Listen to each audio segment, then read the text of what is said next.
All right, we are live. I see a couple of us have joined. We got a VIP in chat today. Mr. Grid was hanging out with me earlier, but I see ya. Chat if you like, or you can just hang out and watch. But we're gonna go ahead and jump into some Pokemon Clockwork. There we go. All right. Oh, I'm excited. Double stream day. Earlier today, I played some Minecraft on my Retrocraft Season 2 server. So yeah, today, double stream day. I did a double stream day last week, and it was a lot of fun. So, doing it again this week. I think it was last Wednesday as well that I did my double stream day.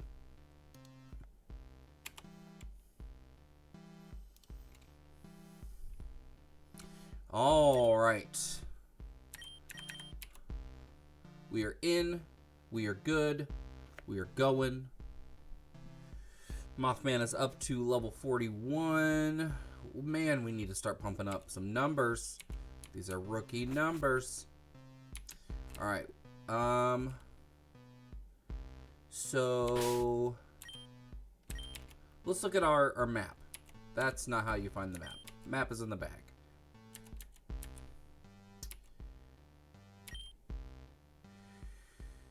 So we need to be able to go out the west gate at Ethereum City, but last time we were in there, it was blocked. For some reason. Let's go back and see. Go back and try again. Anything in here we missed? Hopefully not. It's a cemetery. We don't need no cemeteries. Oh! We have W. Kelly 42 followed me 6 hours ago. When did you follow me 6 hours ago? That was at 3:30 p.m. my time, Central Standard Time. Thank you, W. Kelly 42. That is awesome. Thank you for the follow, especially off stream. That doesn't happen very often. Grid says, can we do a team check? Full team. All right, we got Mothman up here. Let's just look at their summaries.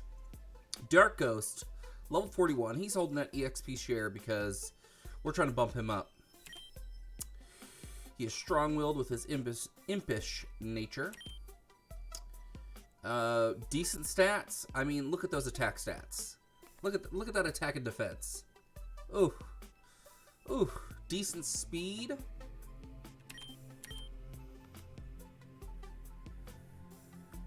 Gives priority to a status move. Those are his moves: Feint Attack, Shadow Sneak, Shadow Claw, and Haunt. And we haven't done any of the contests to do ribbons. Next up, we've got Shelly. We've got Sheldon, our Blastoise, holding a Mystic Water at level 54. Water Steel. Adamant Nature often dozes off. Oh my gosh. Look at that defense. It's so good. And decent speed. Like, Turtle's got speed. Sniper powers up moves if they become critical hits, and that's what we like. Something a little bit different. Bubble Beam, Bite, Flash Cannon, and Sharp Shot. We decided to drop Hydro Pump for Sharp Shot. And again, no ribbons. Dreadwood. Our Nuzleaf, Grass Dark, level 40, holding that Miracle Seed. Timid Nature, highly persistent. We caught him early. Look at that, met at level 6 at the first gate. That was like 15 streams ago. Decent stats. He's a little, man, his stats are not great. Like, Mothman is one level high. I think Dreadwood's got speed. But that's about it. I hate to say it, but I think Dreadwood's going to be the next one bumped out. I hate to say it, but I think that's going to happen.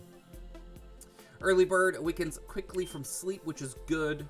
Bug Pokemon, if they put us asleep, we could get out of there pretty quickly. Grass Knot, Razor Wind, Bullet Seed, and Faint Attack. No ribbons. Then we got Wildfire. She's a goodie. Hold that Charcoal. Bold Nature, Impetuous, and Silly. Impetuous is such a fun word. Look at that speed stat. It's just... Flash Fire powers up fire type moves if it's hit by one. You come at me with fire, I give you back more fire. Fire Blast, Flame Wheel, Stomp, and Inferno. No ribbons. PK Thunder. We pretty much have a Pikachu for nostalgia's sake, and also Pikachu is a solid electric type. I will be evolving PK Thunder with a Thunderstone eventually. I just got to decide what level I'm going to do it. Maybe level 50? I think level 50 would be a good little turning point.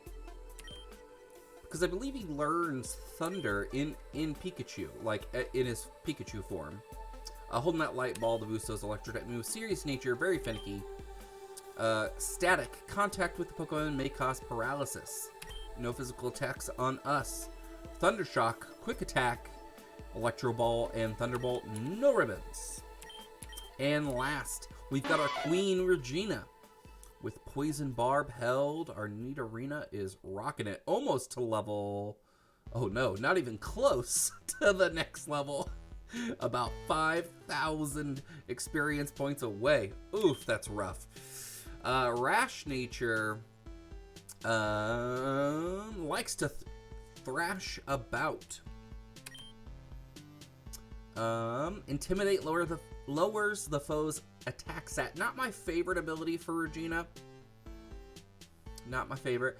And her stats aren't great. Her attack and defense are good, but not great. Poison Sting, Bite, Toxic Spikes, and Double Kick, and no ribbons. Full team check. Done. Alright. We are going to go check back into Ethereum City, see if there's anything we need to do to kind of help our progress. Now, we have a lot of quests to do. Mostly because we're never at a place to finish them. So eventually we're gonna have to do like a full quest stream and finish up these quests so we can figure out what we're supposed to be doing with that stuff. We've done quite a bit, but we've also got quite a bit we haven't finished. So let me get on the other side.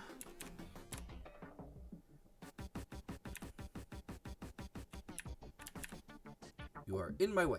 In my way. I can go through. Alright, we are ready. No? No. Let me go through. Come on. Okay, it's not letting me go. What am I supposed to do?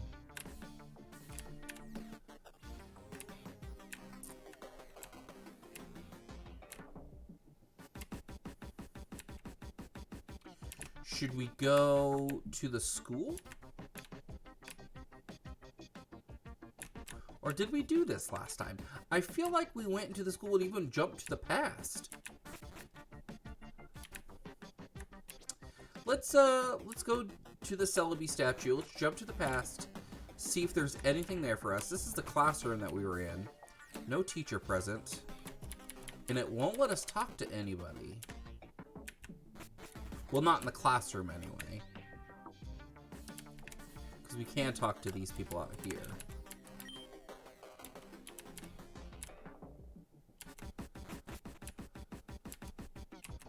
Alright.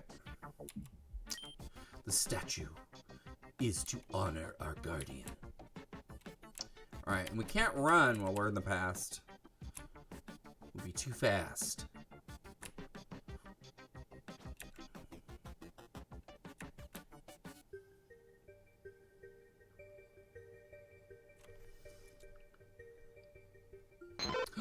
A Jigglypuff?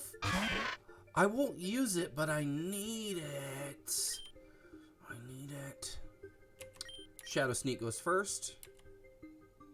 Oh, that's right.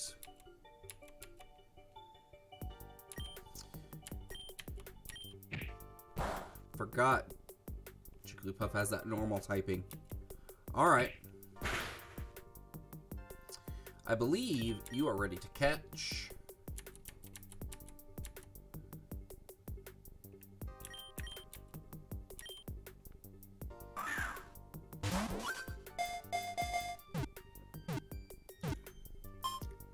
There we go. We got a Jigglypuff. Nothing can avoid falling asleep hearing a Jigglypuff song. The sound waves of its singing voice match the brain waves of someone in a deep sleep. Love it. Alright, we gotta give a good name to a Jigglypuff. Jigglypuff, female Jigglypuff. Adele. Because she sings.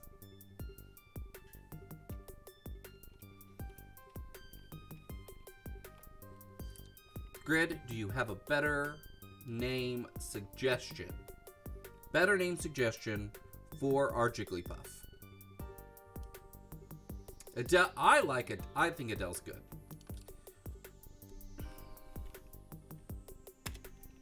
Adele. Bam. Done. Lady Jig Jig. Like Lady Gaga. Yeah, I could have done something like that. That would have been funny. Or it could have been Lady Gaga, but with J's instead of G's, but still pronounced Lady Gaga.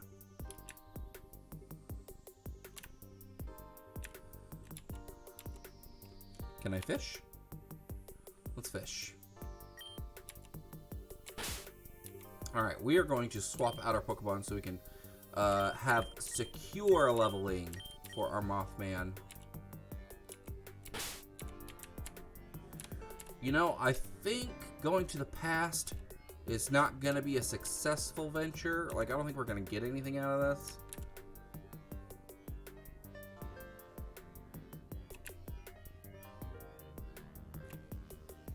Except maybe a Meryl. I need it.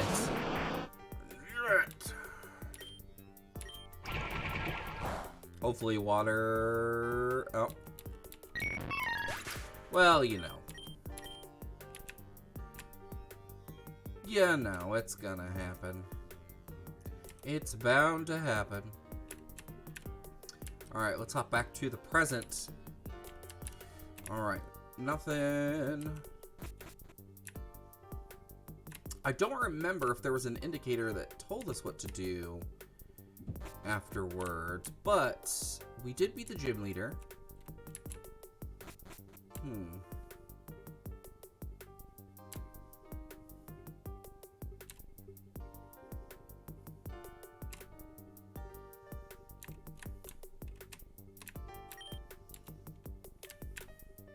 Let's go to Jin's house one more time.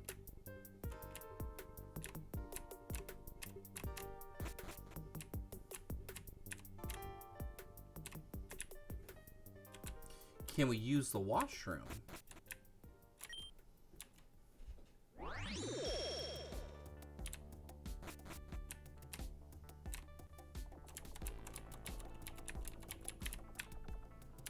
No, that doesn't allow us to sleep. Okay.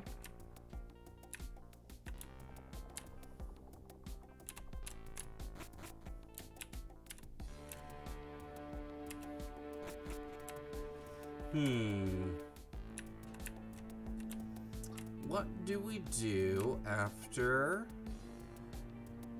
this?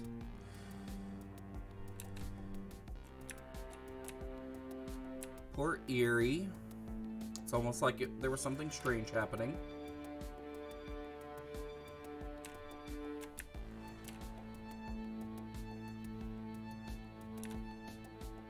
Do I need to, like, go back to a different town?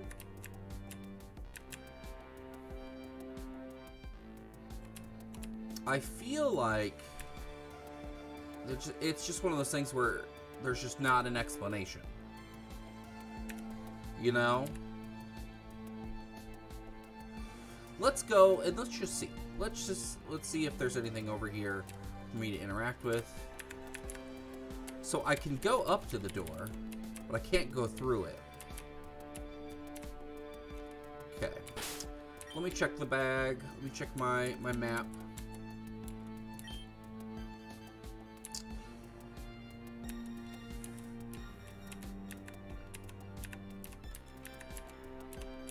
Maybe this cave here connects with this cave here.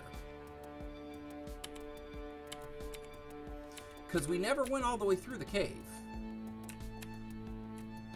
At least I don't think so. It's worth at least trying out.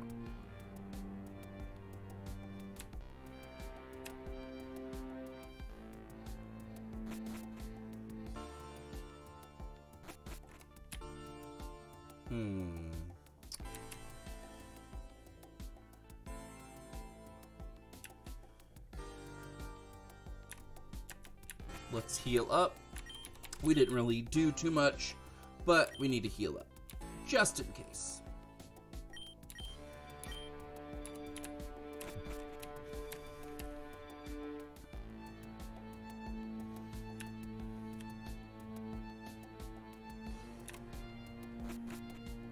All right.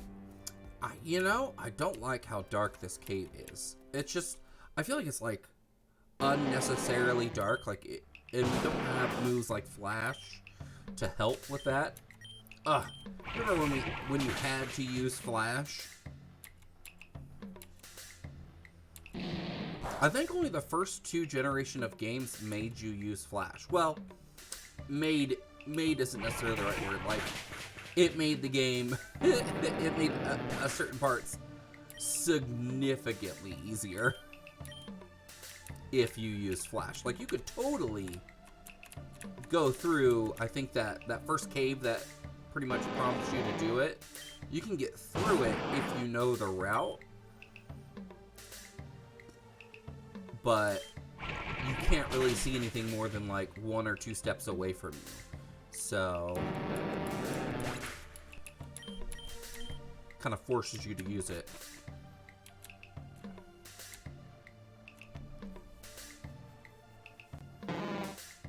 No Grimer. We've got a Grimer.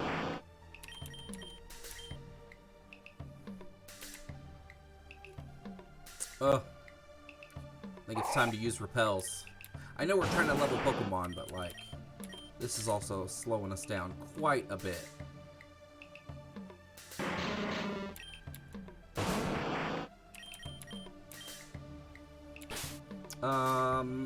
Let's see. I'm pretty sure we have repels.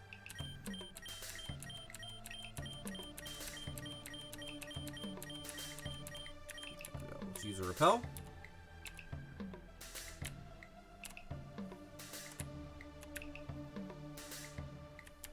Okay.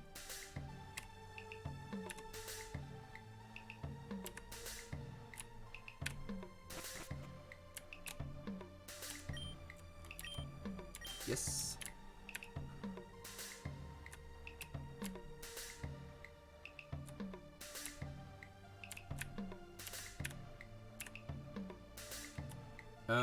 Let's go down here first. Yes, and we just burn through all of our repels. That's okay. It happens.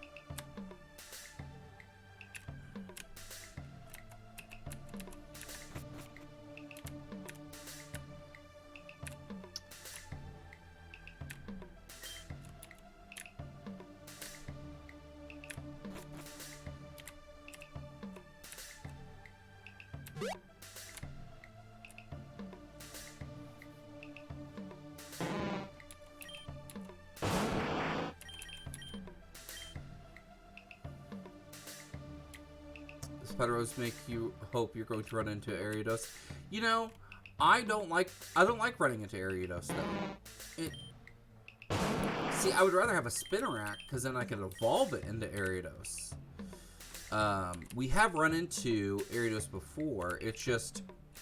It's one of those things where you were like inconvenienced by it. Oh, I want an unknown, but Sheldon hits too hard.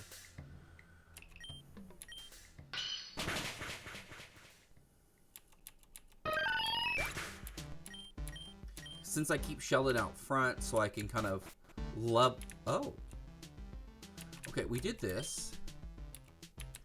Do we need to go back to the guy? Let's see, the orb quest. What is the orb quest?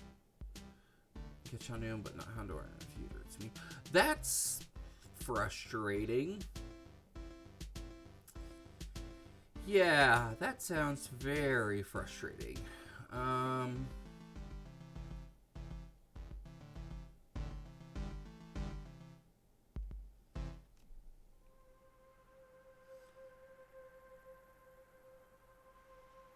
Okay. Okay, we've put the Orb of Sealing. And then, once I place the orb, head back to the dojo in Silvire Town. Okay. So maybe completing this quest will help us. Yeah, I don't like it when you have to catch the second evolution of a Pokemon. So you then have to breed its pre-evolution. I mean, I get why it's a prompt to encourage you to do breeding, essentially, so you can use that mechanic. It's leaving out a piece of the game, so you will more utilize another piece of a game. Like, it's smart game mechanics because it's making you utilize all aspects of the game. Yeah, I agree. It would be infuriating. I've heard there's a rumor going around that in Scarlet and Violet you won't be able to catch all the Pokemon between the two games.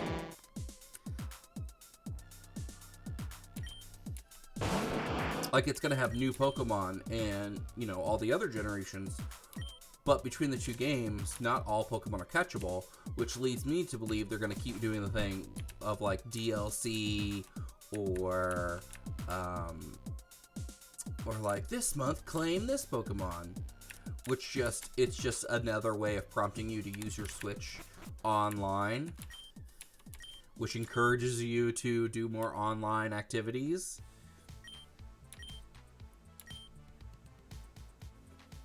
As much as we all love Nintendo, they're pretty shady sometimes. And by sometimes, I mean a lot. Like, think about how much they crack down. Like, so if I was playing this, I'm drinking some cherry limeade sparkling water. It is pretty tasty. But if I was playing an emulator through my Switch on Twitch and then ported it over to YouTube, they would copyright strike it so hard.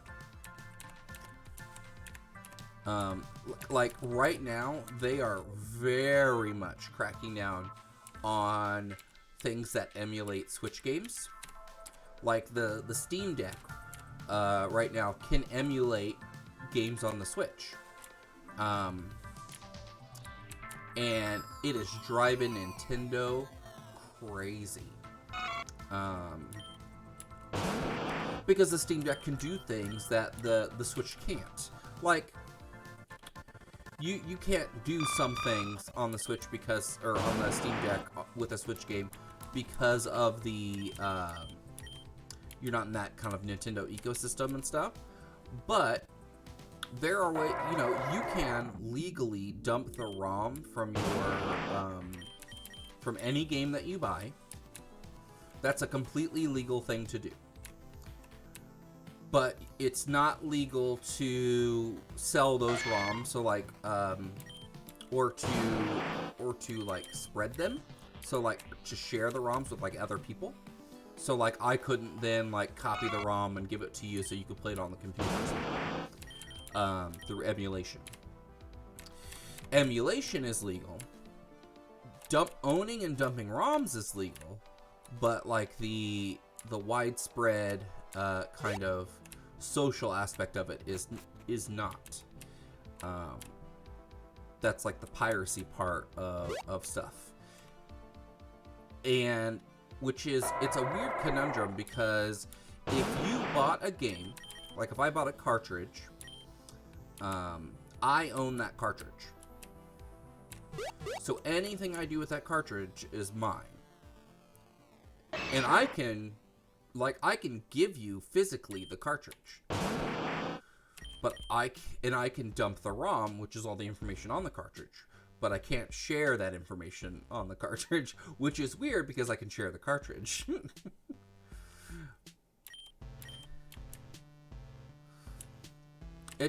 And like, I get it. It's like all practices to keep a business running.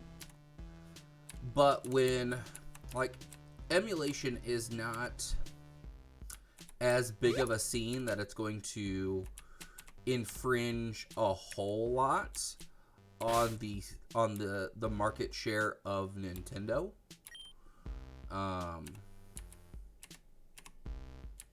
We gotta go through Woodloft Forest again. Ugh.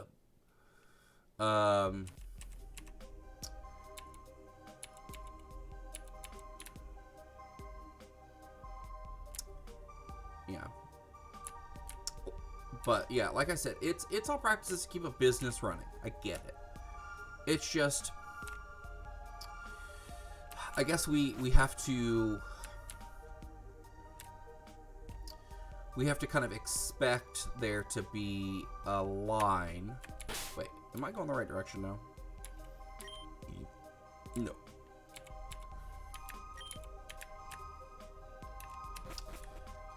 It's just really hard to walk that fine line between ownership of a product and ownership of the ideas within the product.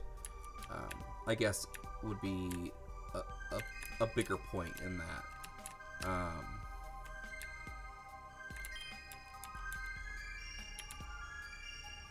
I thought you were someone. I thought you were the person that heals. Oh, look at the little ponytail.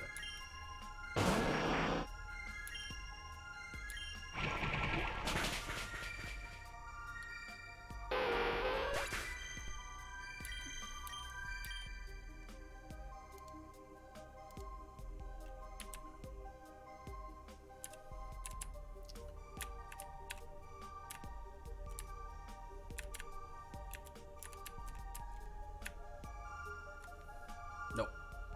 No? I think I went the wrong way. It's weird when I haven't been over this in a couple of streams, like over to this town. So turning this quest it's like I'm having to remember the path. And it's not like one of the legacy games that you just kind of have a lot of these things memorized. Like, ooh, my Diana.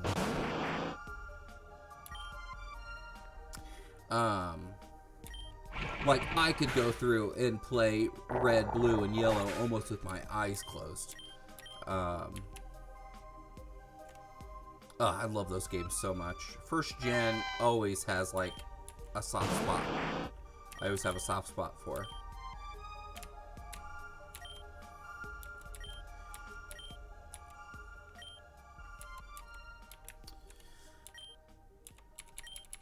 So what are you up to tonight, Grid?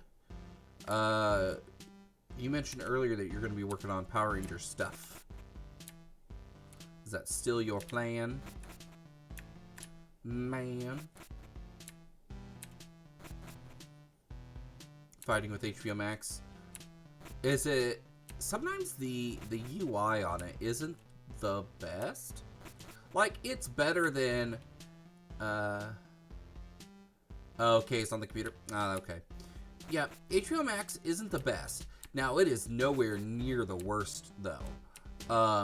The worst UI is Amazon Prime Video. Oh my gosh, it's horrible.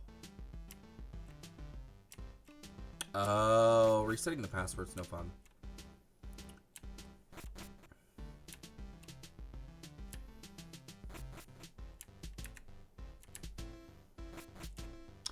Peacock. I don't use Peacock all that much, so I guess I'd have to take your word for it.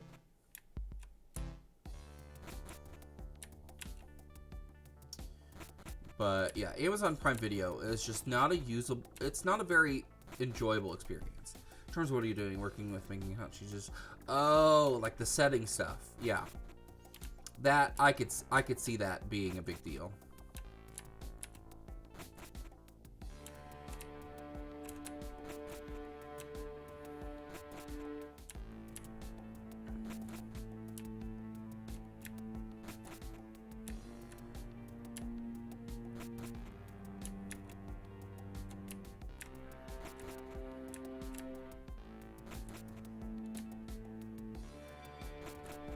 Come on. What is the pattern? I forget. Oh, Speedy. What's up, my dude?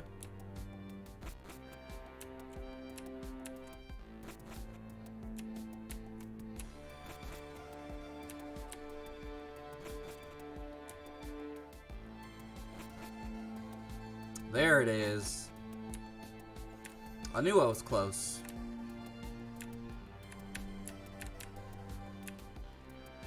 Where's the dude? Is this the dude? I think this is the dude in here. Yeah, Master's Dojo.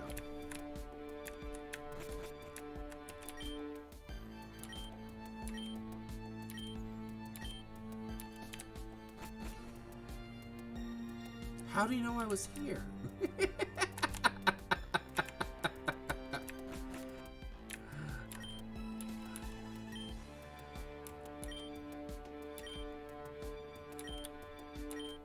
Or that sealed away the power that remained dormant within Pokemon until now.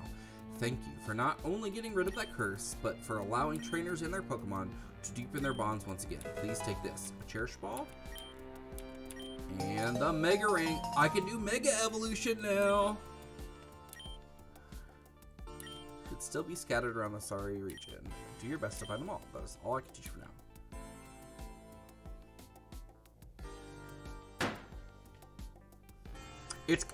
I feel like it's gonna be really weird to do Mega Evolution in this style, like this art style.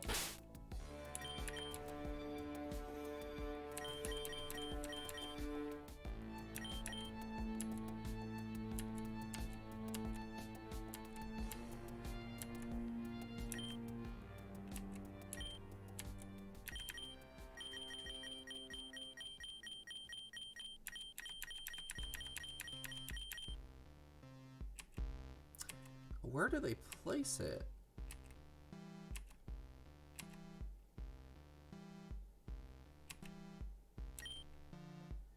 Huh. Weird. All right.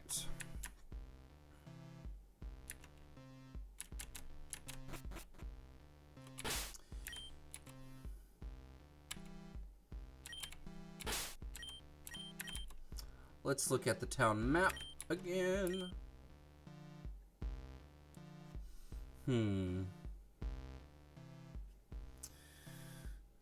So we've done Mega Trial.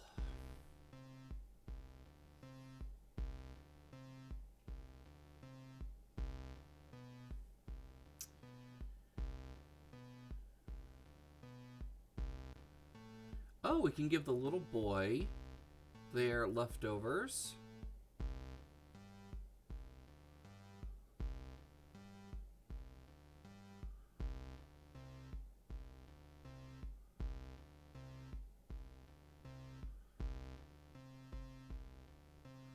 Oh.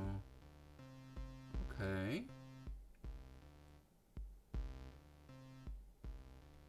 Okay, so we can do some of these quests then. Let's do some of these quests.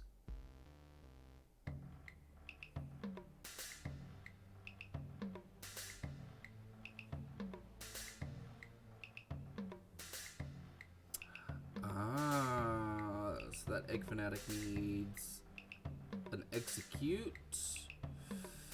So let's go.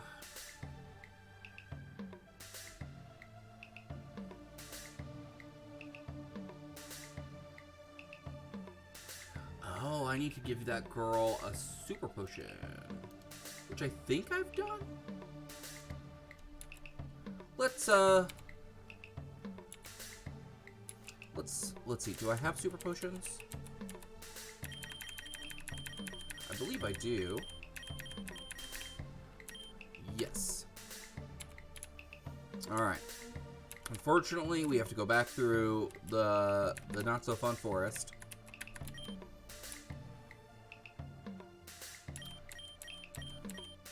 We have $94.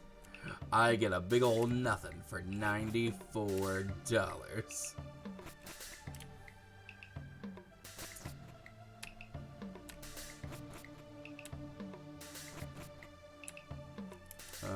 Let's go down, then left.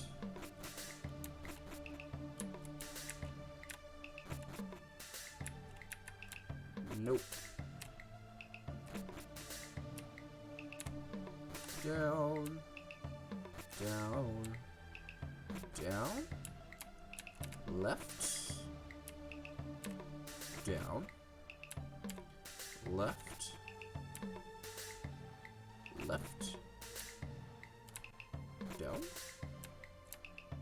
How about left here? We gotta find the girl with the Vulpix. Make sure we've done that,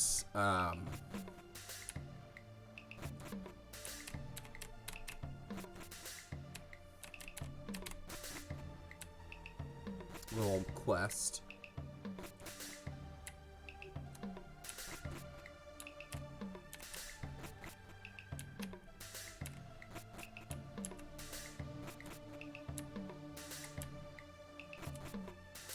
Okay, no, we don't want to go there.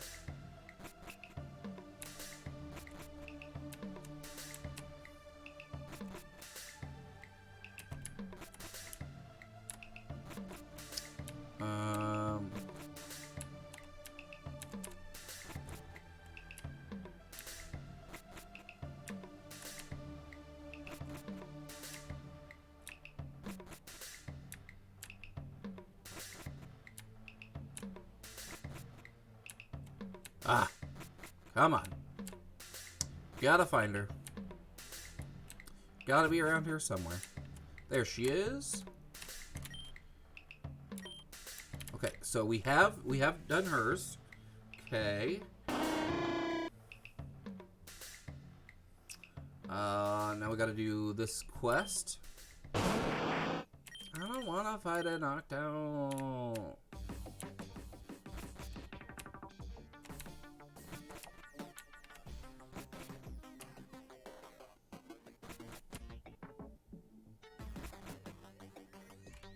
Oof. Oof. Got caught in it.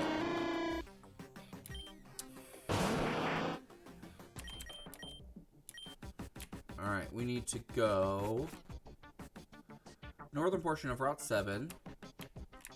Knockdow's underrated, you say? Ooh. I gotta check something. So, wish it was flying psychic. I think at that point, it would be very underrated.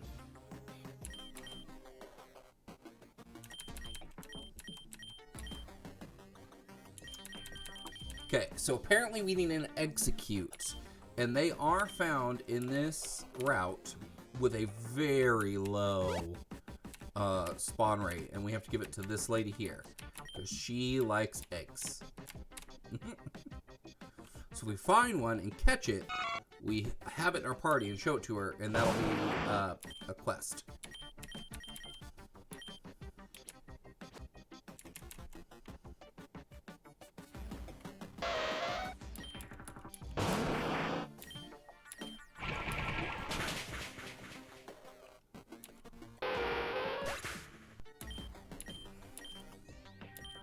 Mothman 42.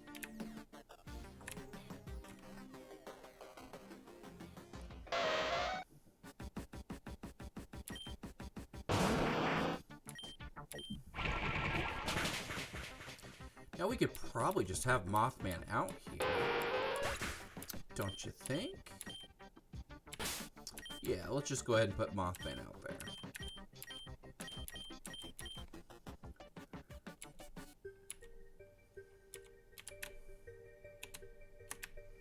Let's just see if we can get this execute just from this little strip of wild grass.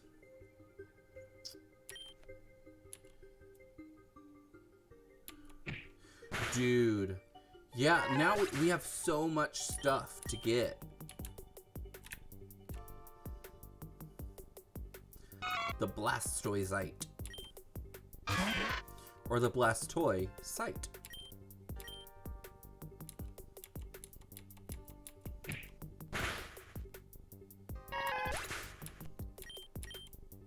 Ooh, you know what we haven't done in a hot minute? We haven't done controversial opinions about non-controversial topics. So let's do controversial opinions about non-controversial topics. I will go first. My controversial opinion about a non-controversial topic: Mega Evolution and Gigantamax are lame.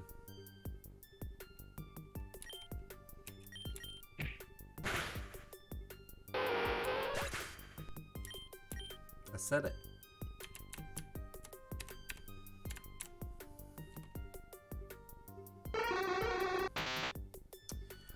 Length is so yours grid is length in an element of games, or length is an element of games that isn't above criticism. Okay.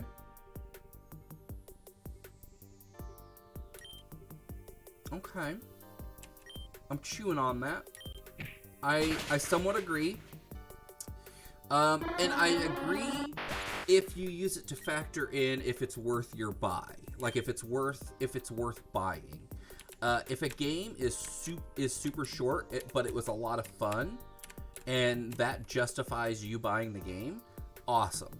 If it's super short and it wasn't a lot of fun, then you don't. Then it's not just the length. So length has to be, for me, length of a game is something that has to be included with something else for me to factor in a criticism. Because if I enjoyed a game a lot, but it was super short, I don't mind. But if it's just as short and I didn't like it, then I do mind. Yeah, it's a factor, but it shouldn't be the deciding factor. Yeah, it should be one of many things you consider when you criticize a game. Yeah, they both just steal from Digimon. That's what I always felt. Mega Evolution didn't feel like something Pokemon does. But it just doesn't. Gigantamax, weird. Why? Like, I feel like, at least with Mega Evolution, you have the creative aspect of coming up with a new form of that Pokemon, and especially with the ones that are X specific or Y specific. That's cool. That I thought I liked that aspect of it. Because some of those forms were really neat. I just wish that they were the permanent evolution. Like, a lot of people don't want to touch Charizard because he's a classic top contender Pokemon that a lot of people really like. So they don't want to give him a permanent evolution after that. Which again, you could always choose not to evolve your Pokemon. You have been able to do that since the beginning. So, yeah. Give you a great example. Man-Eater rings in at about 20 hours. Not long by today's standards, but it was a blast. So I wanted more. Didn't factor in my overall rating, which was about 7 out of 5 out of 10. That's good. Yeah. I mean, I agree. Yeah. Oh gosh. When I was playing games on PS2, I was playing the God of War games. The first game is noticeably longer than the second game. But to me, the second game is more fun. Both great games, and I enjoy like their overall ratings for me would probably be about the same. Now if they did Man-Eater 2, I'd want it to be bigger, better, bitier. See, I don't know the premise so much in the game. Like, I don't know any of the stuff in the game, so I wouldn't be able to help with a tagline. But I like bigger, better, bitier.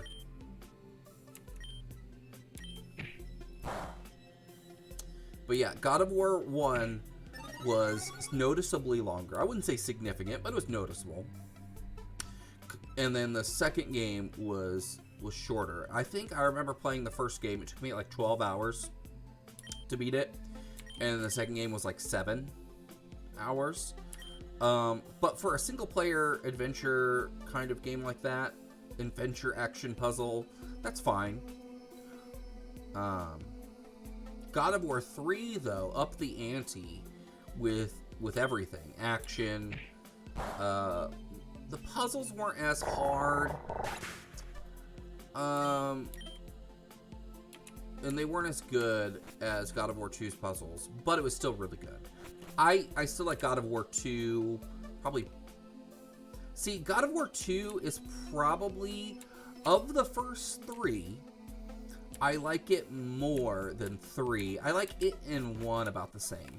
Yeah, I love them all. The prequel games are okay. They're not the best, but some of that has to do with playing them on PSP. Like, some games play great on PSP. Some games did not. So it was always kind of like some aspects of that game were really well designed. We need to go northern portion. Oh, southern portion is where we have to go for this little boy. Okay. Yeah, I love all of them. I cannot wait for Ragnarok. It is going to be so good. Did you ever finish God of War? Like the story?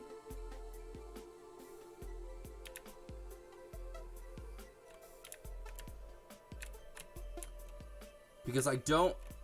Okay. I don't want to spoil the story. Do you know how the story ends? That is one of those games that I played it... Okay, you know what happens. Okay. I played that game... and I ended up going through the story, but I didn't go back and do the Valkyries until later. I haven't done the... I think I have one more Valkyrie left to do. It's just... The Valkyries are hard. But you know what happens? Okay. Dude. Their entire conversation as they're walking up the steps to scatter the mother's ashes...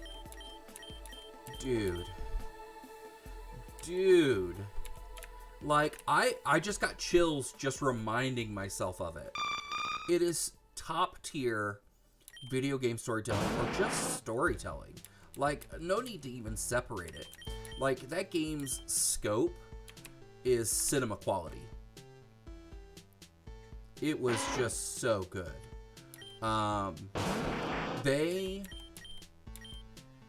They pulled off being able to tell not only an emotional story, but one that was full of action, that was a great father and son epic, but also one that showed like that loss is okay,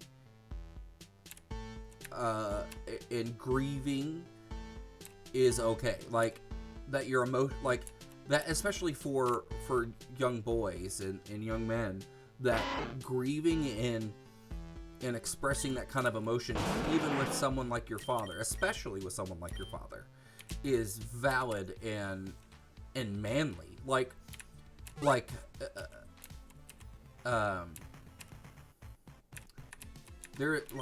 is his name?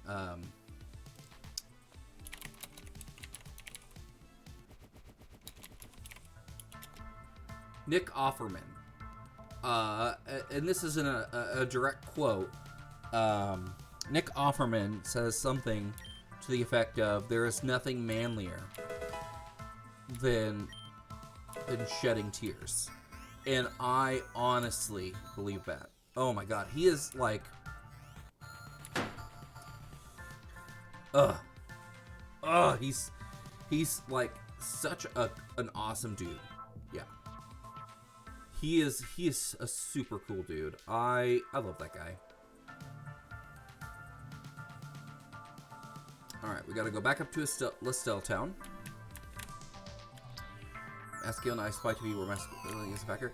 It's one of those things where, oh gosh, I saw it described to me, right? I saw a TikTok where it was described that masculinity can be attractive when it's not toxic. When it's not toxic masculinity. Like, if you're not using your masculinity to shame, demean, or condescend, or invalidate, it can be an attractive quality for men to aspire to, and for, I shouldn't say men, for people to aspire to,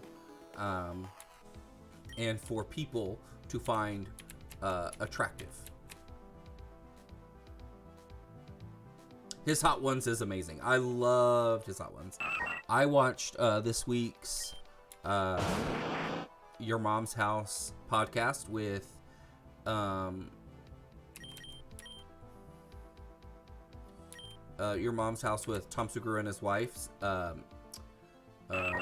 last name's Pajitsky. They're both comedians, and one of the guys on Tom's team, back in the booth, was talking about food with Tom one time, and he just all of a sudden just says, "Yeah, hot sauce is the best." And so they pulled that audio clip and they just play it over and over again to tease him. Right? And so they've been doing this for weeks, and they finally got Sean Evans responded with it by doing an intro for Hot Ones. So he goes like, I'm Sean Evans, and this is First Week Feast, and I'm Sean Evans with Hot Ones. And then he turns to another camera and goes, "And yes, Annie, hot sauce is the best." And it was so good. So they got Sean Evans to rip on him because they've been teasing him with it. Because they have Tom has control of the soundboard for some of the sounds, and so he'll just play that every once in a while to mess with him. And it was so good.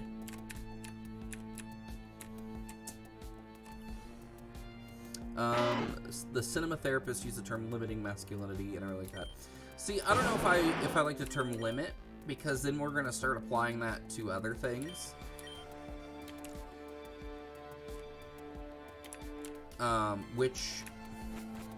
Because I don't want to say something is limiting femininity or limiting sexuality or things like that, because I think there is appropriate masculinity, but that appropriateness is in how it's given off and received. So you have to kind of weigh both of those. But limiting, I don't know if I like that descriptor added on top. So I don't know if that's going to be helpful when being applied to other things. But I think it kind of, I think it still approaches the same viewpoint, though. They use it instead of toxic masculinity because it reflects how you how your overemphasis of masculinity is holding you back. Okay, I can agree with that. I like that. So instead of limiting, it's more of, instead of limiting the masculinity, it's limiting the emphasis that we have on masculinity. Okay. I dig it.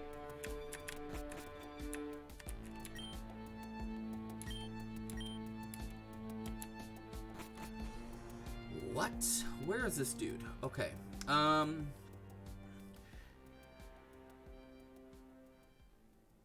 Victim.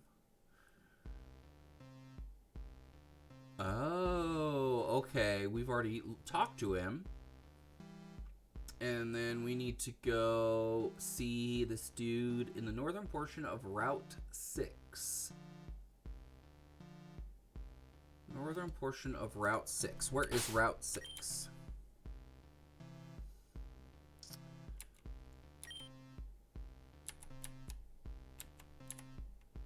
Ooh.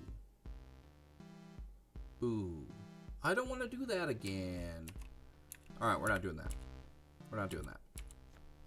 Alright. It is 1 hour in. We are going to take this time now to plug things. So, thank you guys all. I see a few of us hanging out, lurking. That is perfectly fine. If you're not comfortable chatting, that is okay. Just know that, you know, we're comfortable, we're chill, we're relaxed. So if you ever feel the urge, go ahead and jump on in. But I want to thank you guys for watching so far. We're going to play for about another hour or so. And, social media stuff. Yes, we're chill and you're like our energy. Yes, that's what I try to be. I try to be chill. Thank you, Grid. Yeah, check me out over on Twitter, Instagram, Facebook, all at Mr. Retro.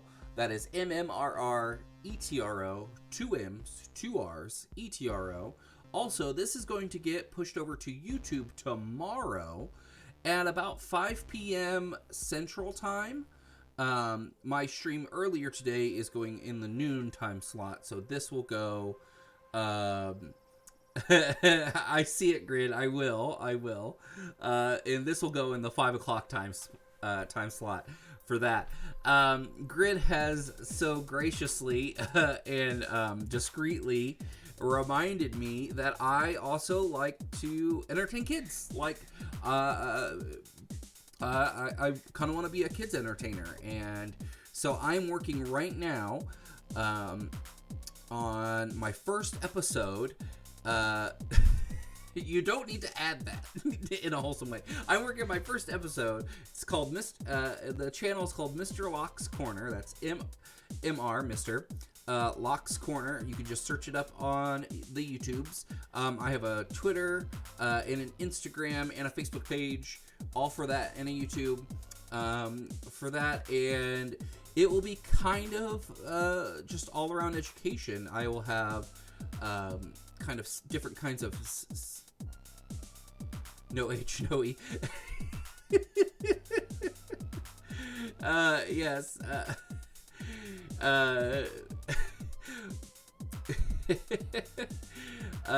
No, but the whole kind of premise of the show is to kind of honor the kid shows that I grew up with, like with Mr. Rogers' Neighborhood. That's why it's Mr. Locke's Corner. You did break me. Thank you, Grid. But to kind of honor that kind of tradition of a formal kid show where I do segments, and each segment is going to be a part of a theme. This first theme is going to be about the animal squirrels, because they are something that you find out in the wild, in rural areas, and you also find squirrels in urban areas. So they're kind of an animal that you could find almost anywhere that you live, especially in North America. And so I'm going to be doing some different segments on that.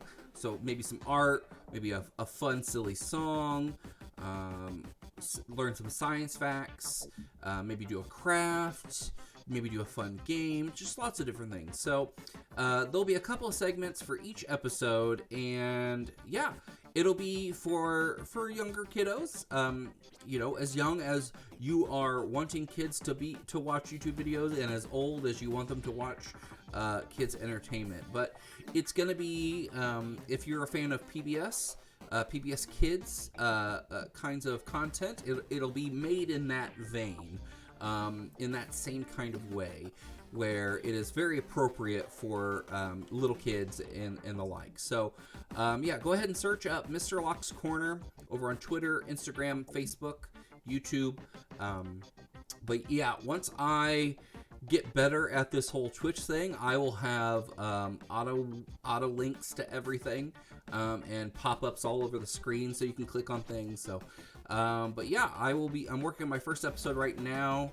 I've got it actually all outlined. I just need to write the script, then write the song, and then film it, edit it, throw it on YouTube. So I've got a lot of work ahead of me.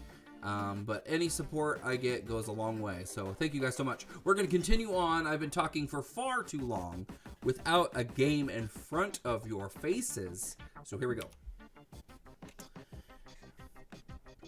Yes, hopefully the music will be good. It's one of those things where I kind of procrastinate on some of that stuff because I know if I don't nail it, I'm not going to like it. So I kind of like, if I don't nail that song, if I don't make those lyrics just pop, if it doesn't sound fun and it sounds cheesy, if it doesn't sound silly and it sounds corny, that kind of stuff, I will scrap it 100%. It's one of those things where perfection will get in the way of any sort of advancement for me with that kind of stuff, and it's so difficult. It took me a long time. Like I made all the social media handles about 2 years ago, about 2 years ago. So it's taken me a long time to really get myself to a point where I feel like I'm ready to write it.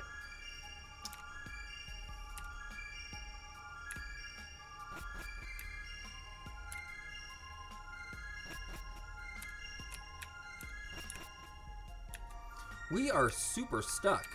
I don't know where to go after this.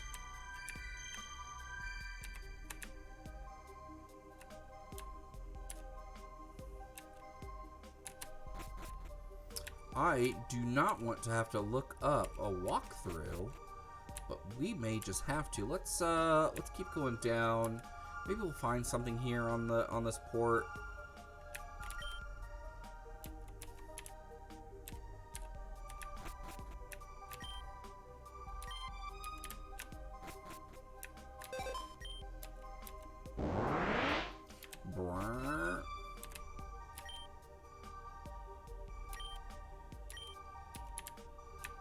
Okay.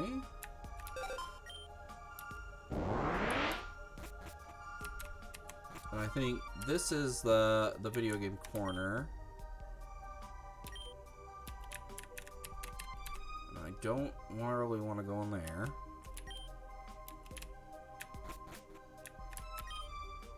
Oh no, we don't need to be here.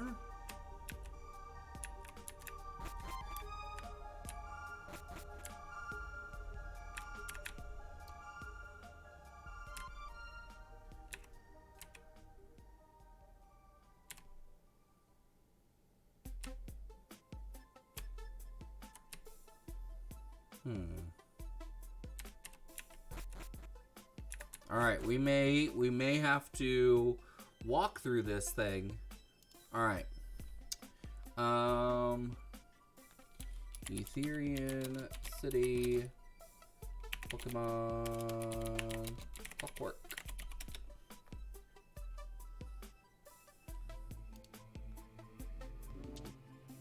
All right, so let's look and see. Oh, do you have to complete quests?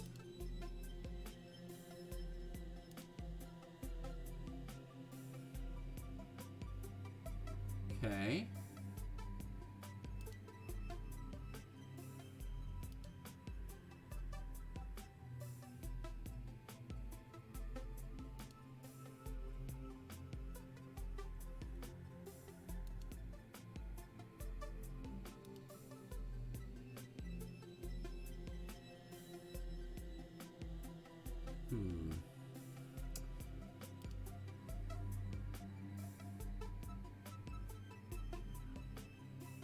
I'm looking.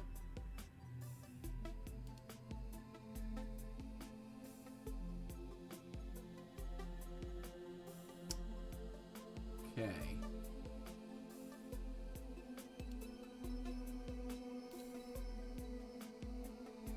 Okay, this guy just did the Mega Ring one. Do we have to do the quests in order to progress.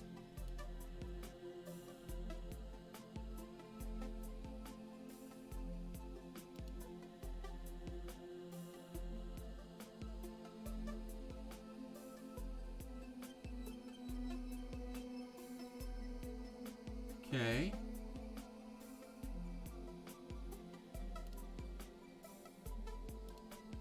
Alright, well, that's what this guy did. I don't know if that's how you keep going, but I guess that's what we could do. Okay, so then that means we need to go to the northern port of Route 6. So there are two ways that we can get there. We can take the potential short way of just going down and then right here. Or we could take the guaranteed long way of going all the way over. I think I can get the potential short way. I think.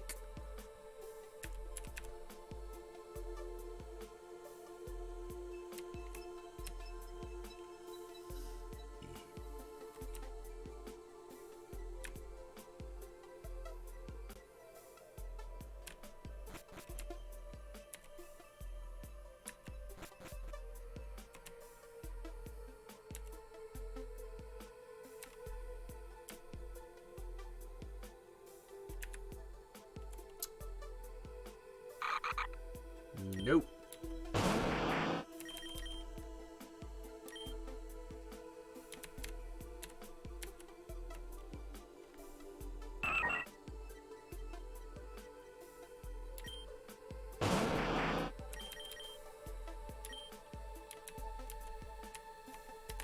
Oh. There's like no fast travel in this game either, which is a little annoying. Because we've done a lot in this game, and we haven't gotten surf, we haven't gotten fly. I'll tell you what.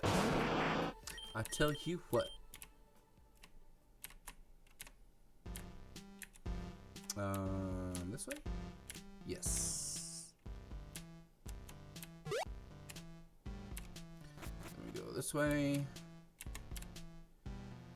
Running. You wish you had a soda? What kind of soda? A Dr. Pepper. Wish you had a Dr. Pepper.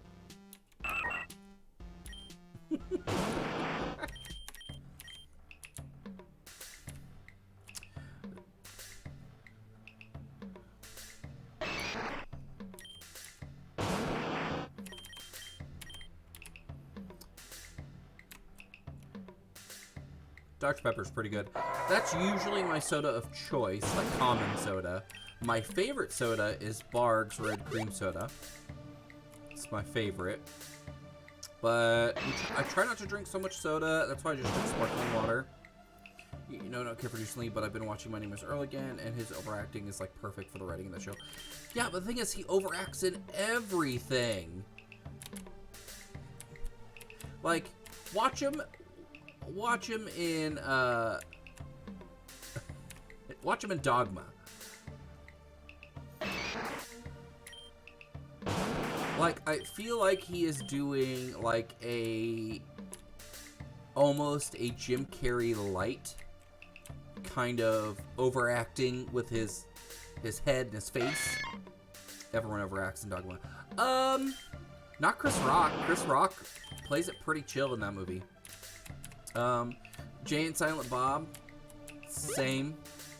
Selma Hayek. Atlantis doesn't have lines and Silver X. Yeah.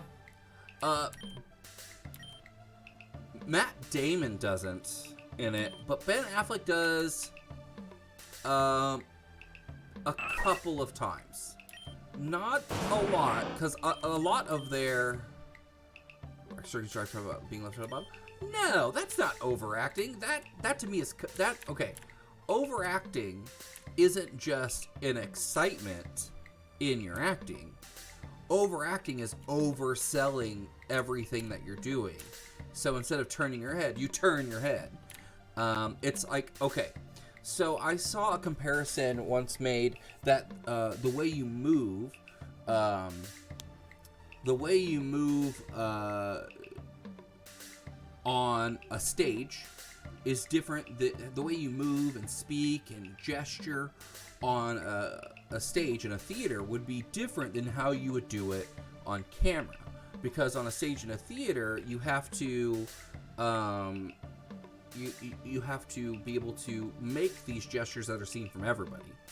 And on camera, you can be a little bit more subtle because there's, you are, if you are in that frame solely, you're the only thing that can be seen. But if you're on stage, you kind of have to do a little bit more exaggerated looks and gestures and actions. And Jason Lee kind of adds that into his on-screen acting. During the scene with the gun, Finks. Yeah, I don't know what the etymology of that word is. I don't necessarily think it would be something bad.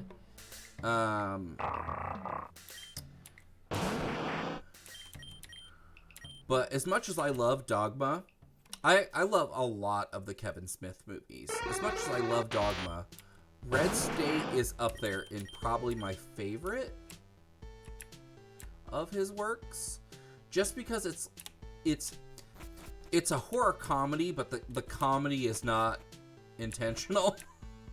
It is intentional, but it's intentional only because it's funny how real it is. It has classes origins. Oh, okay. Finks, not Red State. Okay. Yeah, I would say so. But, I mean, it does in so much of the fact that the people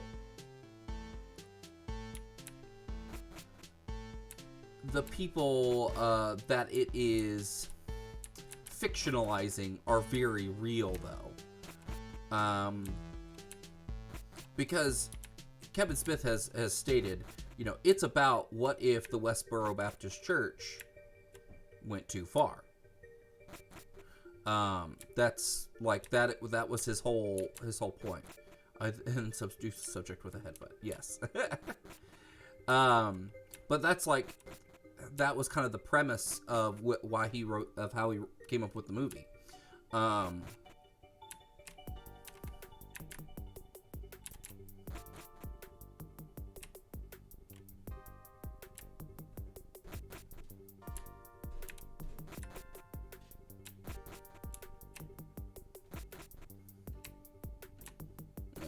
Oh, Finks has Classless Origins. Okay. I get what you're saying now. I figured it out.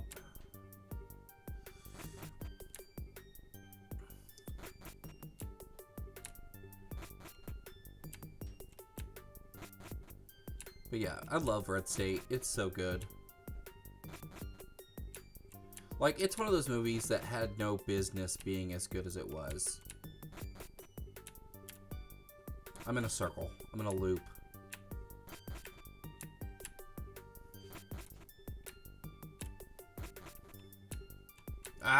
Come on.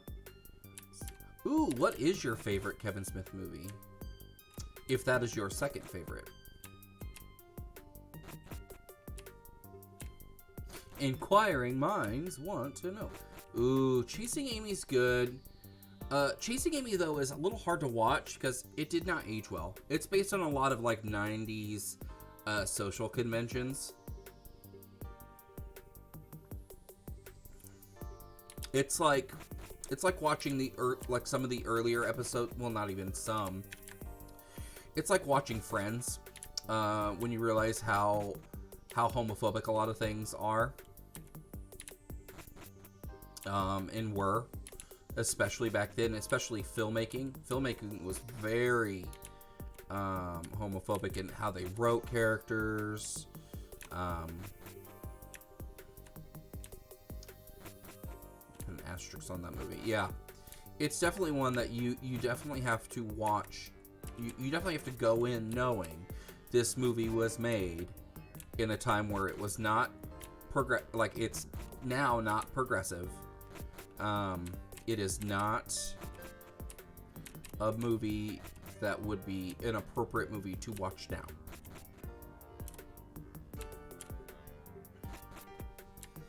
I'm not sure what my favorite Kevin Smith movie is. I really like Red State. Dogma used to be up there. Jay and Silent Back isn't my favorite. It's fun.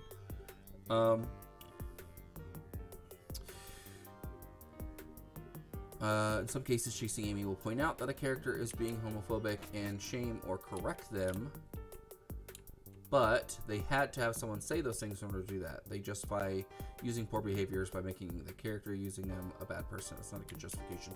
I mean, I can see that, but I think at some point there have to be characters that you don't root for, that you obviously you have to, like, sometimes you have to write characters that are not good people, and that they say and do things that are not redeemable, and having other characters point that out illustrates how and why that kind of behavior is irredeemable,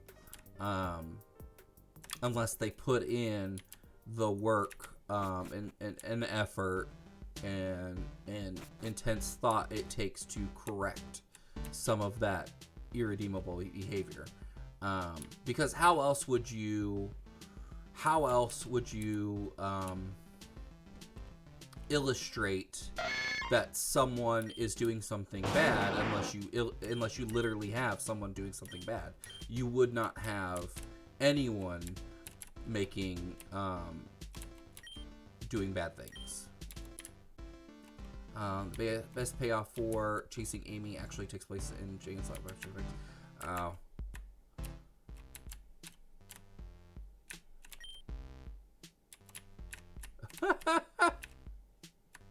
So there's a guy that hides in the trees. To Amy's friend who is hiding between some trees. Okay. Gotta find a dude hiding in some trees.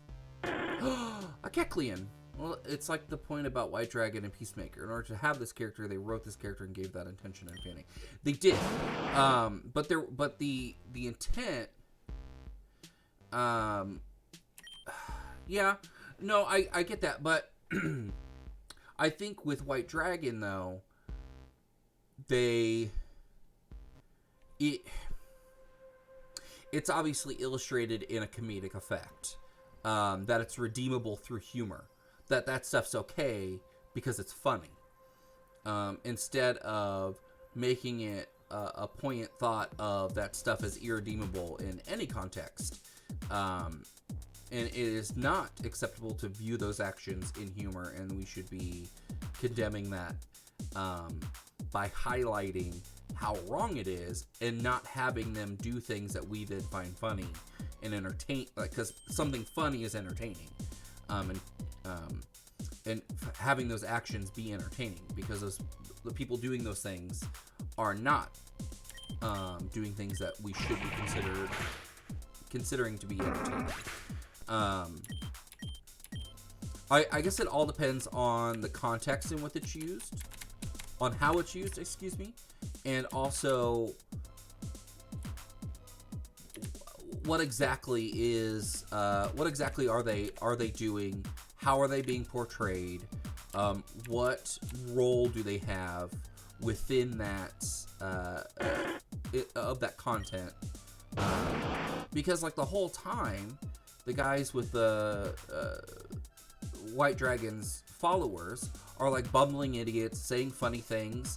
It's kind of like when you see the clan in I think it's in Django.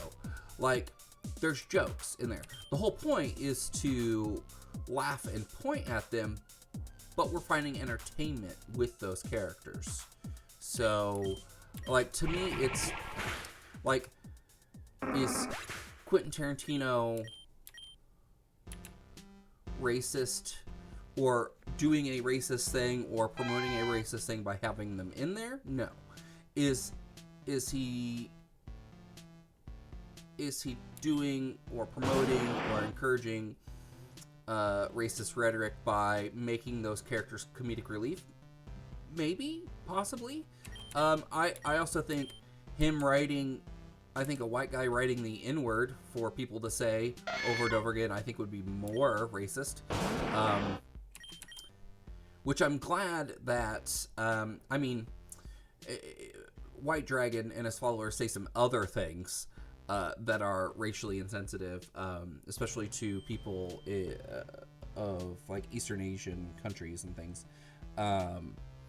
And so they dodge one slur to substitute another slur, which isn't better. And I don't want to say it's better, because it isn't better. It's more of a sidestep. I mean, there's a lot of things I liked about Peacemaker. They made a character who is not very well known, and honestly not very well liked, into a character that became kind of okay. John Cena really kind of flexed his acting, which was nice to see. I don't know if I like the character of Peacemaker anymore, because does him not doing horrible things in his show redeem the horrible things that he did in his, that he talked about in the Suicide Squad and like the backstory that he talked about there and the stuff he did there? Maybe. I mean, it's part of his growth and journey as a character. Like he's a character who learns and unlearns behaviors. So, I mean, we kind of have to,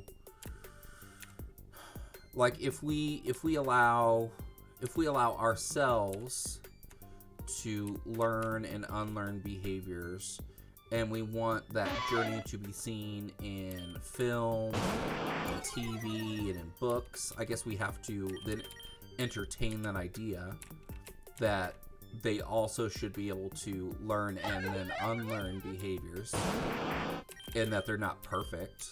Like, I remember saying dumb things when I was a kid, things that I wouldn't say now.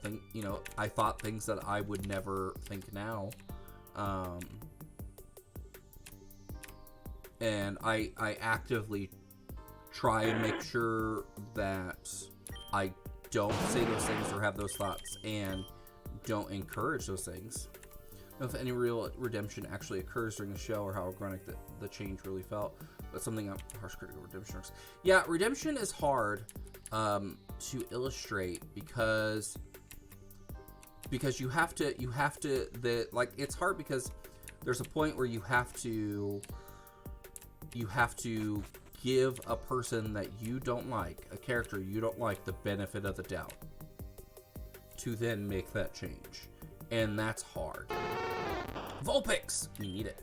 It's bedtime, so you'll have to say goodnight. Thanks for letting me know. No problem, man. Thank you for hanging out with me. I will talk to you later. We need this Vulpix. Oh, why did I go to back? I want to go to Pokemon. Who do we have that can hang out with Vulpix? Let's throw Regina out there.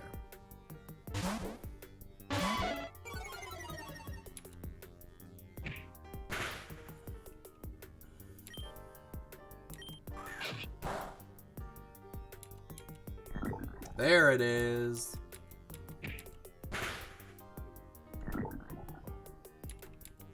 Alright, one more little poison sting.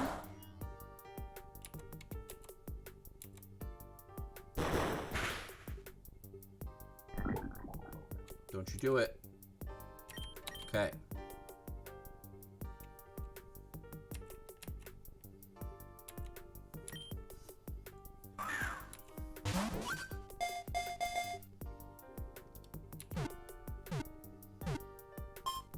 There we go. Vulpix was caught.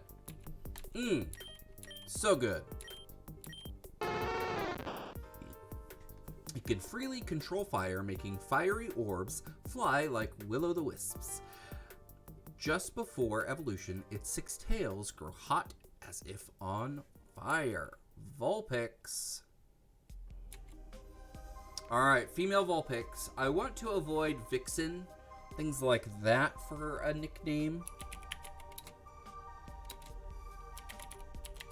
So let's look up some fun nicknames for Vulpix. No, don't want that. No. There we go. Vulpixie, okay, because to play on Vulpix.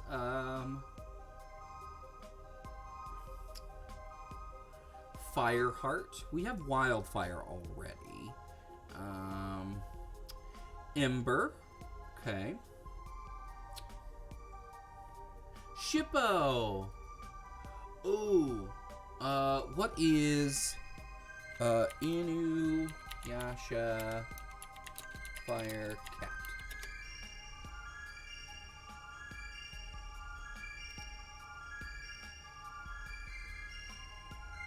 Kilala. We're gonna do Kilala from Inuyasha.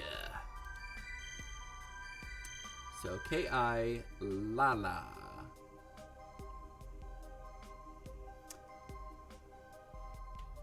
From Kwaku's traveling partner. So Kilala. Kilala. I love it. We're supposed to find a guy hiding in the trees. But where is said dude hiding in the tree? Between some trees. Northern portion. Northern portion.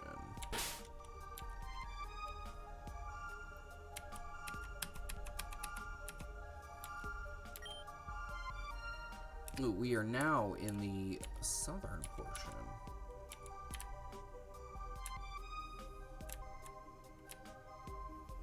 Let's just make sure. Looking at the trees.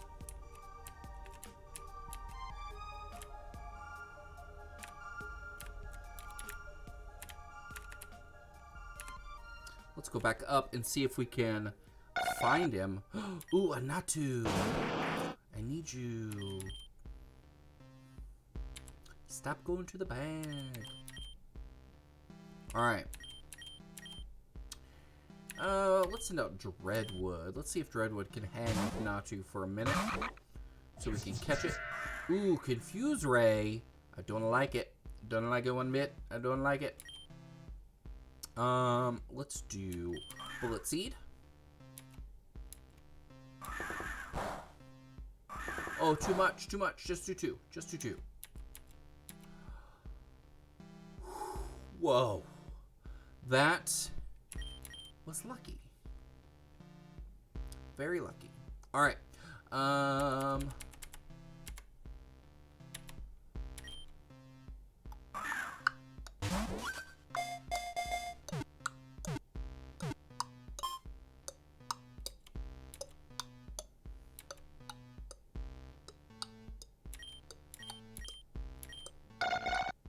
Tiny bird Pokemon Natu. It runs up short trees that grow on the savannah to peck at new shoots. And Natu's eyes look as if they are always observing something.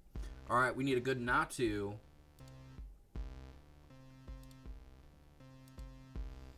Alright, Natu, let's see.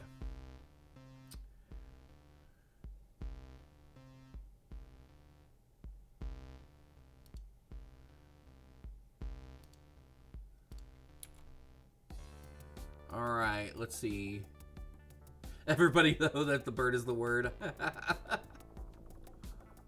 Natu. Oh, someone said tuna. Bad boy. Graven, because it's kind of like a raven. No, I don't like any of those. What can we do for Natu? Natu is a little psychic bird. Green. Let's just, okay, then let's just give him a human name. Let's just call him, ooh, fun human names. Fun, funny boy names.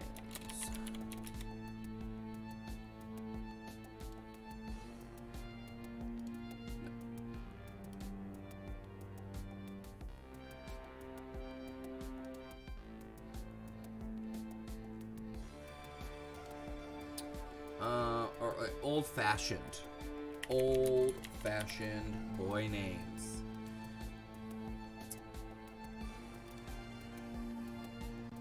All right, let's look at this list. Bernard. Ooh, I like it already. We're doing it. Bernard. He is a Bernard.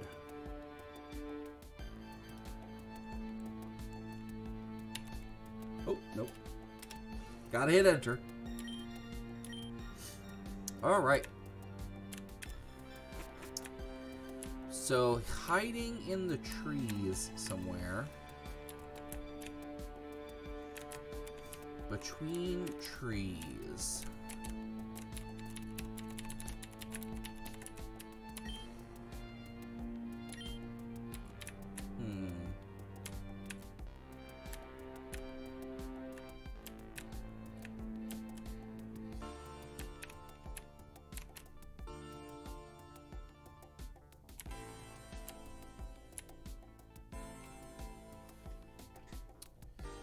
Another Combi. We don't need a Combi.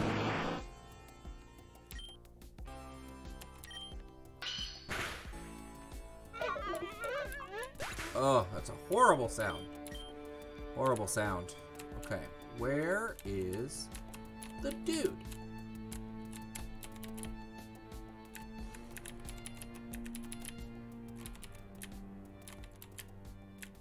Now I am clicking in between spots where I think someone could be hiding, but like it's one of those things where I don't know.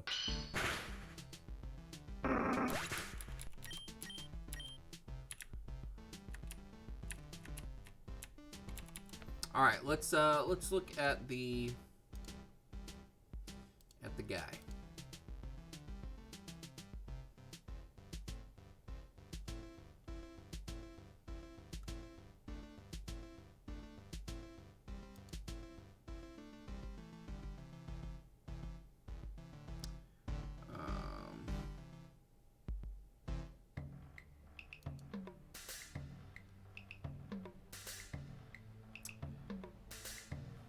Let's see.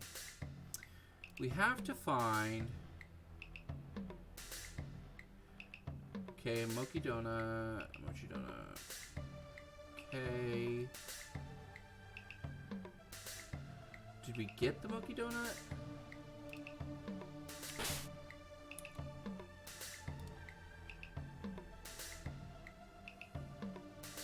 Is that what you get? You get the red bean brownie. What's the Mochi Donut? Ah, that one. Okay.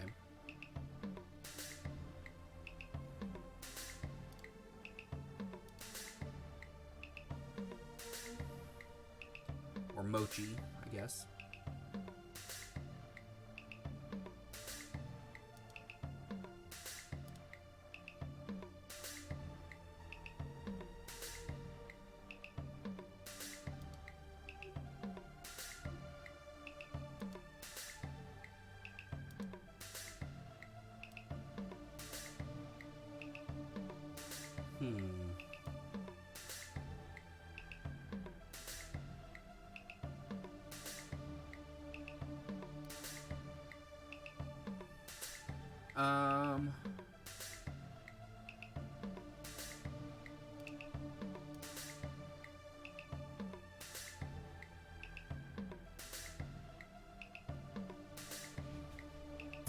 I'm just not sure.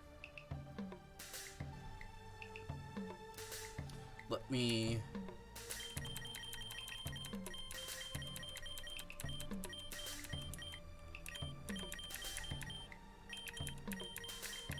Do we not have the Mochi Donut?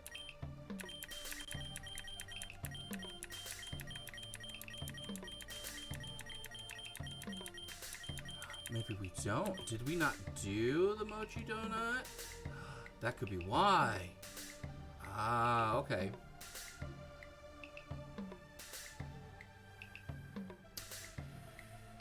Okay.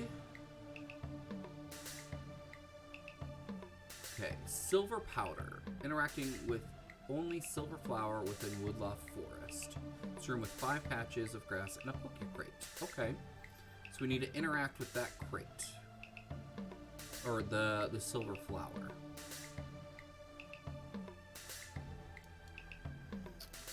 Okay. So we need to go this way.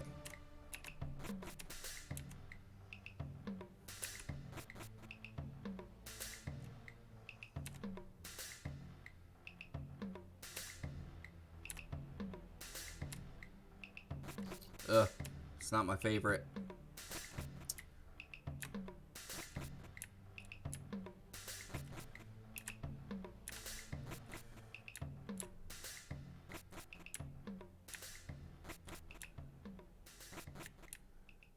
Where are you? Where are you?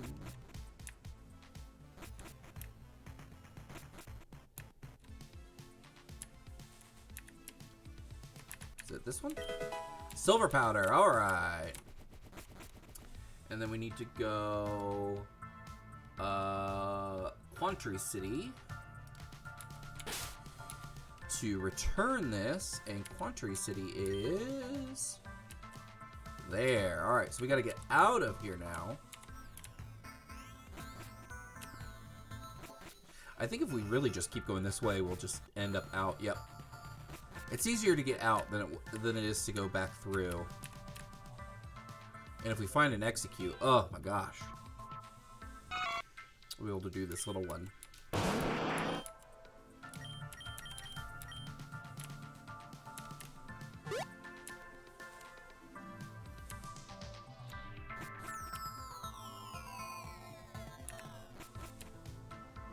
Alright, we gotta go to the Pokemart,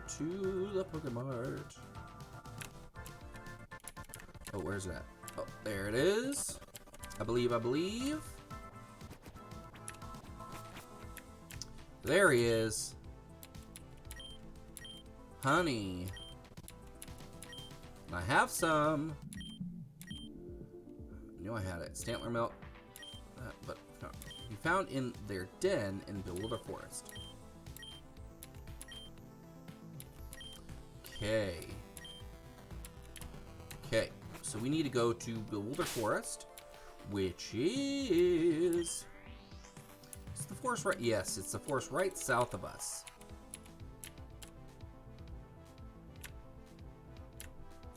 And let's swap out a Pokemon. Let's bump someone up. Yeah, let's put Wildfire up in front. I think Wildfire can handle herself. She is a strong, independent woman. Alright, so we've got to find the Stantler Den.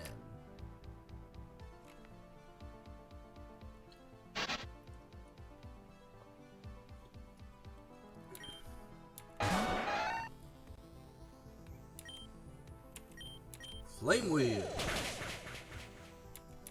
There we go.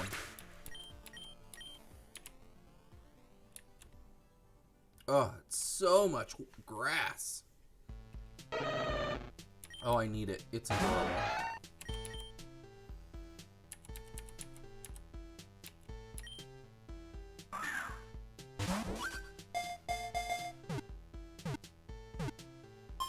There we go.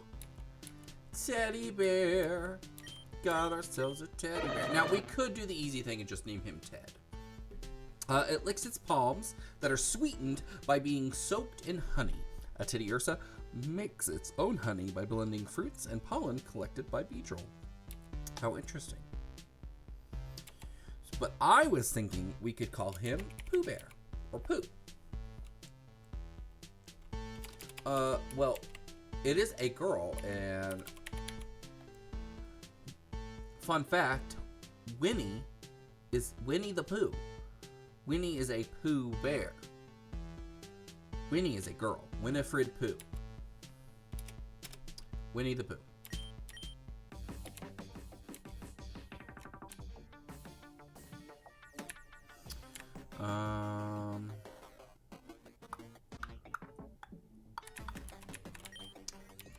Forest Bridge.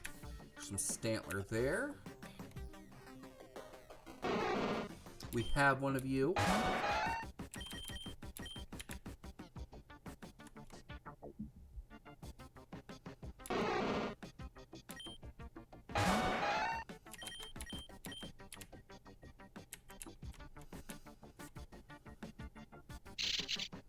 Surskit. We don't have one of these. Let's catch it. Anyway.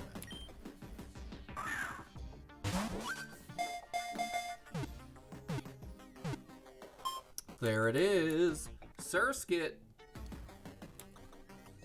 We are going to look up a name because I don't know if I know a good name for Surskit off the top of my head.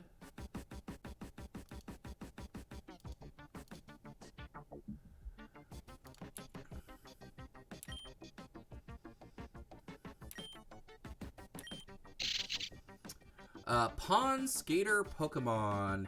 They gather on puddles. I clicked a button. Surskit nicknames.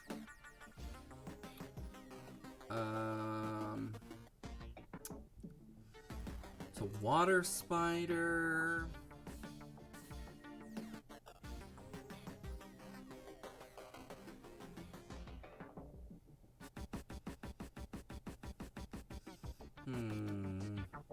It's a water spider. Since it's a water spider, I don't know. Let's just call him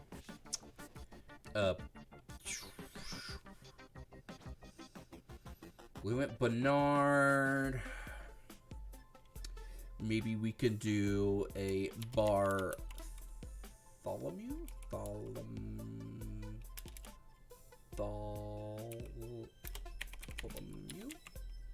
No. How about Frederick?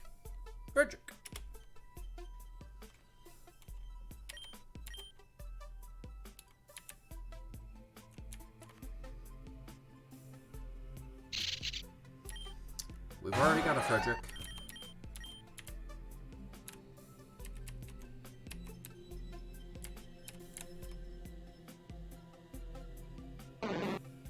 Bellsprout. Let's catch ya.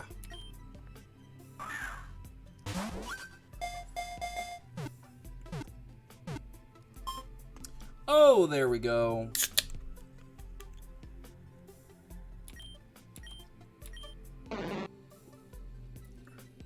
Flower Pokemon. A Bellsprout's thin and flexible body lets it bend and sway to avoid any attack, however strong it may be. From its mouth, it leaks a fluid that melts even iron. Gross. Give a nickname to Bellsprout. Well, of course. Well, we have to search up something to give us some stuff, some inspiration. Brussels. Okay. Ivy.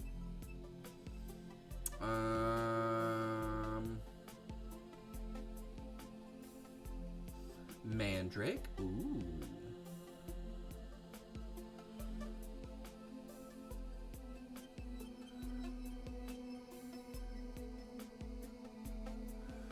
Bella. Oh.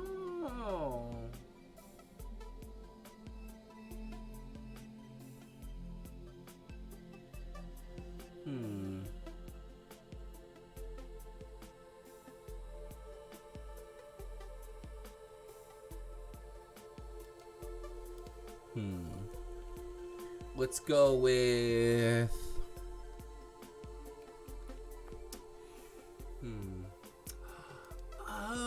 Oh, isn't Poison Ivy's name Pamela?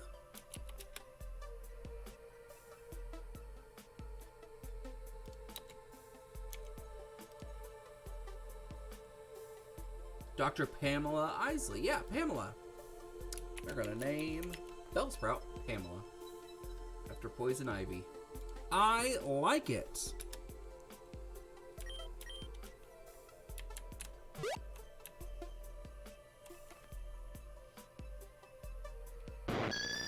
We already have a Yanma. I forgot what we nicknamed her Yanma.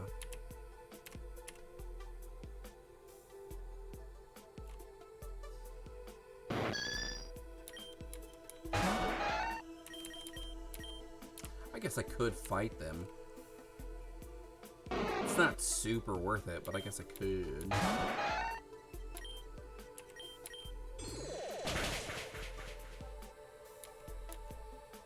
Hung on with Sturdy. What the poop? What the poop?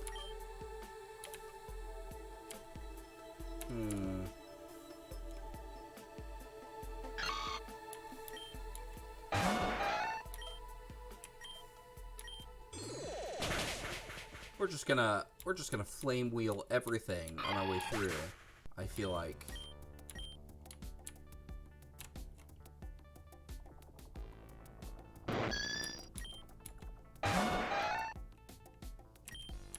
Oh, we're gonna flame wheel it. Yanmas are pretty, but we gotta flame wheel it. Gotta flame wheel her.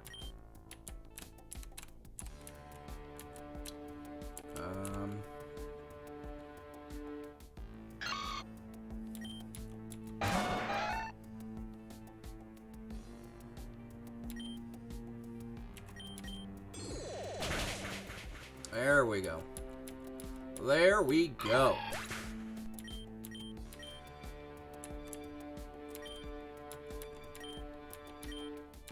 Yeah, might as well.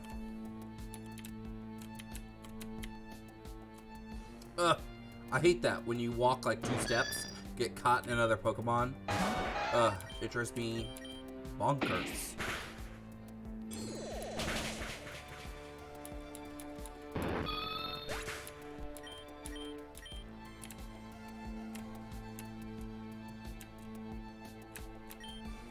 That's the Stantler stand. Okay.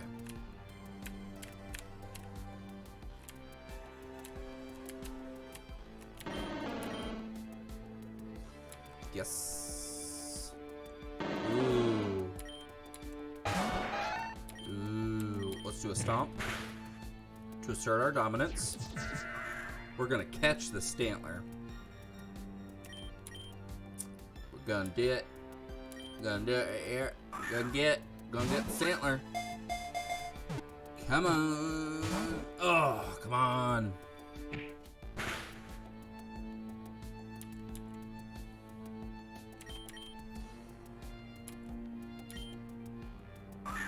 I want to get it and call it Cupid. Or Comet. Comet.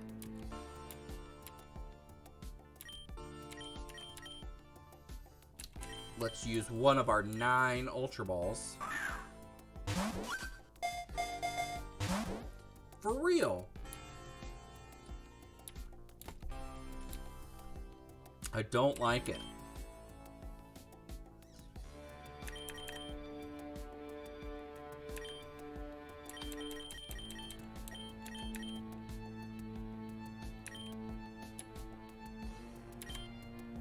Come on. Yes! We caught a reindeer. We caught a reindeer. We caught a reindeer. We caught a reindeer.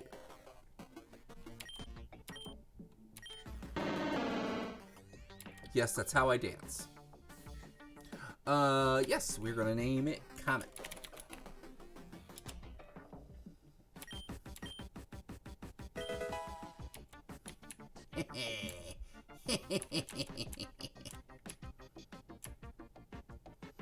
Oh, now we have to go all the way back up. Oh my gosh, it's gonna take so long.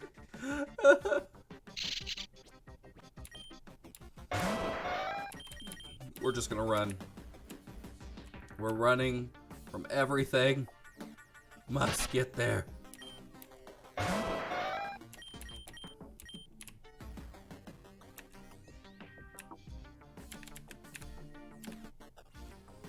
so much tall grass. Oh my gosh.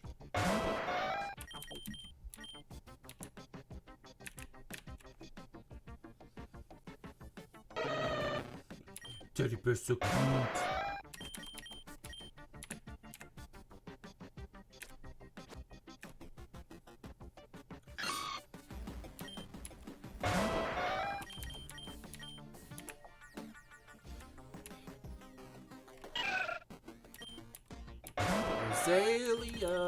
Rosalia. Gotta keep going. There's so much tall grass. It is ridiculous. And I have no repels, so I just have to deal with it.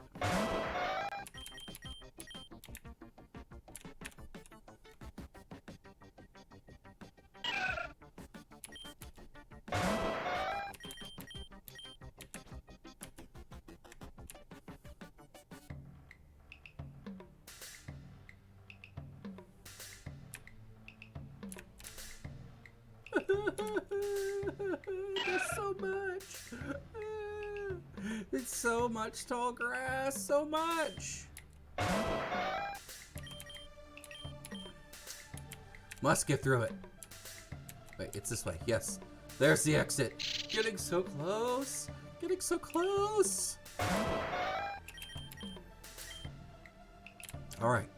Must keep going. Must keep going. Must keep going. Run.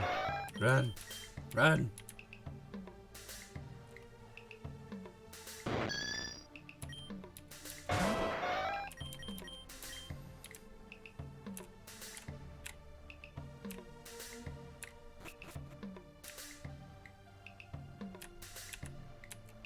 All right.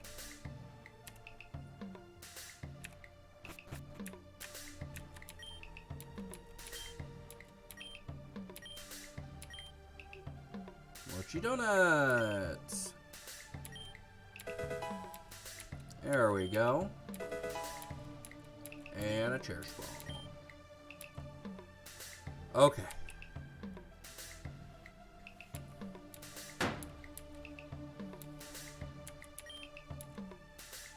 So we can buy these things now, right? Heals all status problems of one Pokemon. Well, that's not bad. What can I sell? Make a little bit of moolah. Got nuggets, star piece, honey.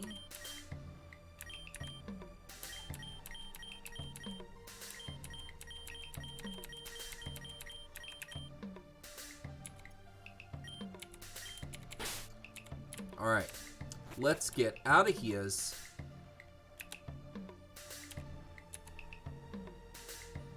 Let's heal up our Pokemon.